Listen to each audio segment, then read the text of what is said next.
Radhe Radhe friends. कथा सुनने के लिए हमें हाथ में फूल और थोड़े से तिल लेने होते हैं। एकादशी की कथा में हमें अक्षत का प्रयोग नहीं करना है। किसी भी एकादशी में आप तिल को हाथ में लेकर ही कथा सुनिए। तो आइए हम कथा सुनते हैं।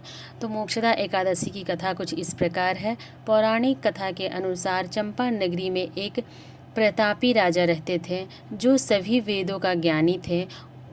उसके प्रताप और अच्छे स्वभाव के कारण उनकी जनता हमेशा प्रसन्न रहती थी। एक दिन राजा ने सपने में देखा कि उनके पिता नरक में यातनाएं झेल रहे हैं। उन्हें बहुत ही दुख तकलीफ हो रही है। अपने इस सपने के बारे में उन्होंने अपनी पत्नी को बताया और कहा कि मैं यहाँ सुख से रह रहा हूँ और मेरे पिताजी इतनी कष्ट और इतनी यातनाएं नरक में झेल रहे हैं। इस पर राजा की पत्नी ने उन्हें आश्रम में जाने की सलाह दी। राजा जब आश्रम पहुँचे तो उन्होंने कई तपस्वियों को देखा।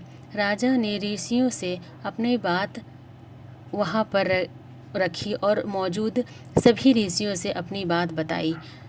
वहीं कुछ दूरी पर पर्वत मुनि का आश्रम था। राजा ने कहा कि पिता ने मुझसे कहा कि हे पुत्र, मैं नरक में पड़ा हूँ, यहाँ से तुम मुझे मुक्त कराओ।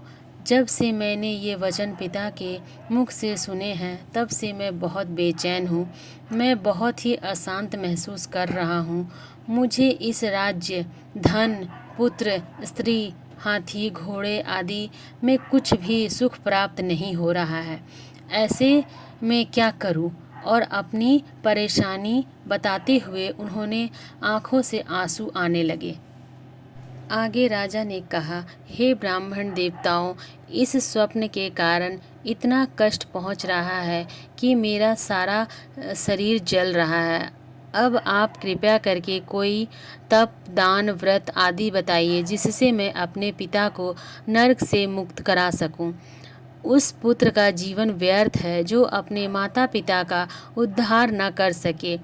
एक उत्तम पुरुष जो अपने माता पिता तथा पूर्वजों का उद्धार करता है वह 1000 मूर्खों पुत्रों से कहीं अच्छा है। तब ब्राह्मण ने राजा से कहा, हे राजन, यहाँ पास ही भूत भविष्य वर्तमान के ज्ञाता पर्वत ऋषि का आश्रम है। आपकी समस्या का हल वे जरूर करेंगे। ऐसा में राजा पर्वत ऋषि के आश्रम पहुंच गए। राजा ने आश्रम में देखा कि अनेक शांत चित्त योगी और मुनि तपस्वी तपस्या कर रहे हैं। उसी जगह पर्वत मुनि बैठे हैं। राजा ने मुनि को देखते ही उन्हें साष्टांग दंडवत प्रणाम किया। मुनि ने राजा से कुशलता पूछी। राजा ने कहा कि महाराज, आपकी कृपा से मेरे राज्य में सब कुछ कुशल है, लेकिन अकस्मात मेरी चिंता में अनंत अशांति होने लगी है। ऐसा सुनकर पर्वत मुनि ने आंखें बंद की और भूत विचारने लगे।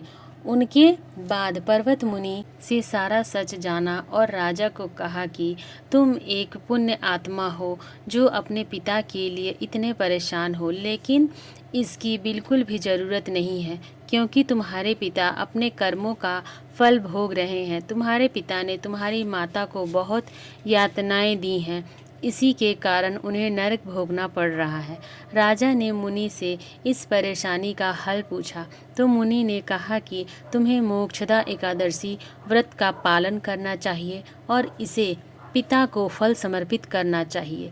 इससे उनके सभी कष्ट दूर हो जाएंगे। राजा ने इसे विधि का पालन किया और उनके पिता सभी बुरे कर्मों से मुक्त हो गए। स्वर्ग में जाते वक्त वे राजा अपने पुत्र से कहा कि हे पुत्र, तेरा कल्याण हो। शास्त्रों के अनुसार मार्गशीर्ष मास के शुक्ल पक्ष की मोक्षदा एकादशी को जो व्रत रखते हैं तो उन्हें हर तरह के पाप कष्ट से मुक्ति मिल जाती है। इसके साथ ही मोक्ष की प्राप्ति होती है।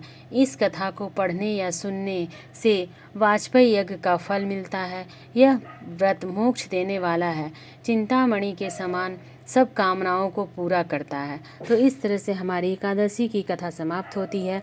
हम हाथ में लिए हुए तिल और फूल को भगवान को समर्पित कर देंगे और थोड़ा सा अक्षत और फूल हम लोटे में डाल देंगे। इससे हमारी पूजा समाप्त होती है, हमारी कथा भी समाप्त होती है।